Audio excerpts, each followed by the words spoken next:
Among the poorest countries in the world, drinkable water is valued above all other resources. Let us not take it for granted. You don't cut up the Mona Lisa to make a buck, and you don't chip away at David for a few tax dollars.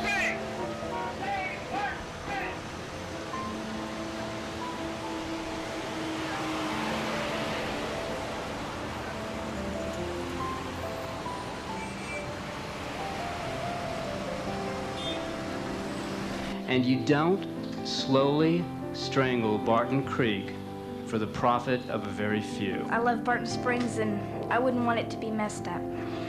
Thank you. Thank you.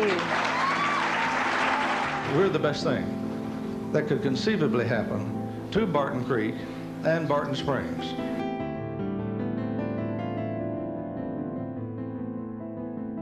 Our water qualities are standards that will have no impact on creek water.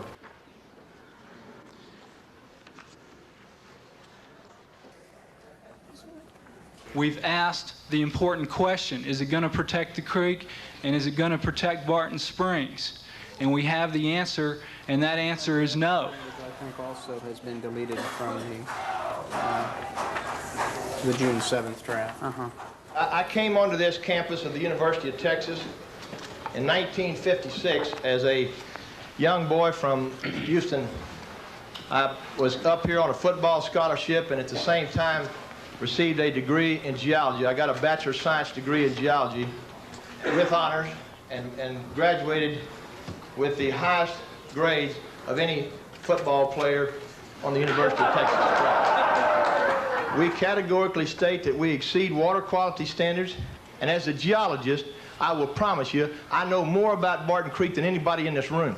We have never been cited for a significant EPA violation. My directors nor I would not involve ourselves in any kind of a violation of environmental standards.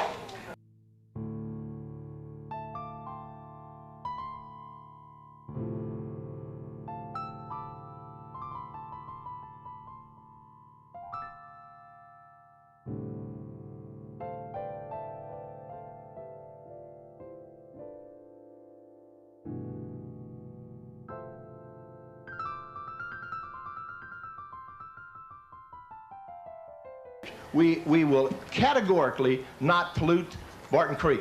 Thank you. You're talking to people here who have a lot of heart and a lot of money. I'm sure more money than anyone else invested in this area. But we also have a lot of heart and a lot of emotion in it. And for anybody to suggest that we're not here to save Barton Creek is a tremendous fallacy. We have more reasons to do it than anybody. We have its name. If you do not choose to be partners with us in this regard, obviously we'll go ahead and develop the land. We have the legal rights to do it. We'll do it to standards that will be superior to the standards you're now requiring. You can count on that. We will be a competitor with you. We'll be a nice competitor, and hopefully, and certainly a good neighbor. In 1978, these chambers were filled with just as many people were standing outside. And in 1982. The issue before this council, this city council, is do you want to be a partner, do you want to be a participant in the process of the development of this land? Okay, council, are there questions for the applicant at this time? Yes. Councilman Barnstone? Thank you, Mayor. I have said that the burden of proof ought to be on the developer in this case. We have accepted that challenge. What this says is that you're going to set the standards at some future date, and then you're going to determine whether or not you've met the standards. And so what I'm asking you is, how can you say that you have now met the burden of proof when we haven't even developed the test? We will meet the LCRA standard. Right, but you do agree that that the only thing we could control is that which is in this agreement. In other words, we cannot impose any further regulations. That's correct.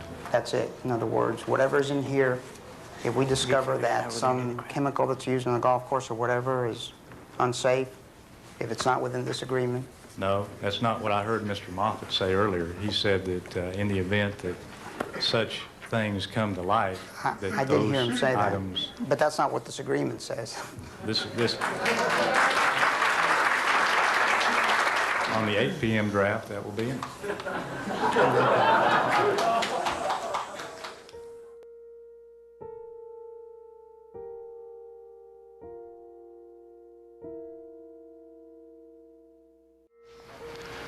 I asked the question if we're not today writing the obituary of Barton Springs.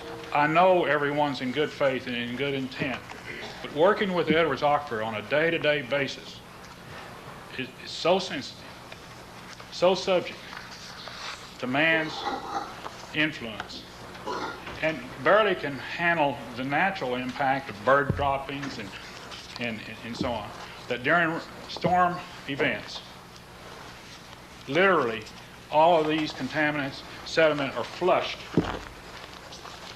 partly underground, partly above ground, and eventually in Barton Springs and in the town lake.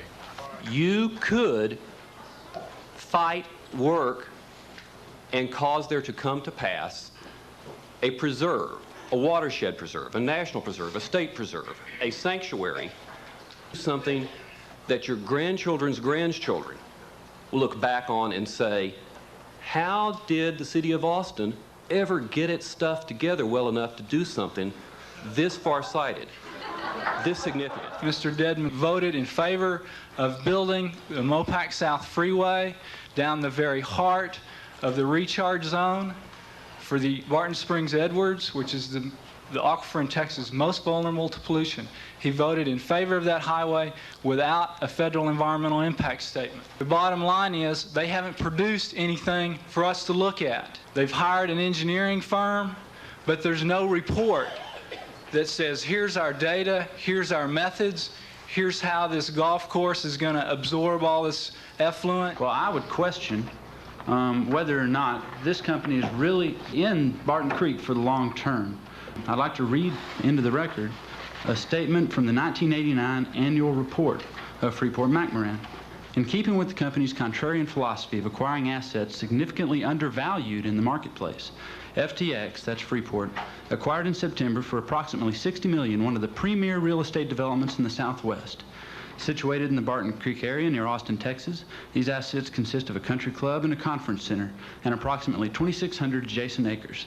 FTX subsequently sold the country club and conference center and 200 acres for approximately $30 million.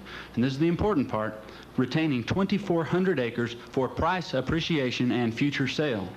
That's in their 1989 annual report. Now that sounds like real estate speculators to me. That does not sound like someone who's in this for a 40-year development. Who are they now? Are they lying to the council? Or are they lying to their shareholders? It's somebody. It's somebody. I think that ought to be addressed. From what I've seen, almost everyone who's spoken in support of the PUD or is wearing a little yellow badge is someone who does have a vested interest in this PUD. Either they work for Freeport-McMoran or for Dedman, or they own property that will appreciate in value when that development goes in. The masses of Austin who come out here, sign 900 cards, chanted in the streets all day, don't want you to do this. The people that want you to do it are folks who are the small minority of folks who have a vested interest in this development.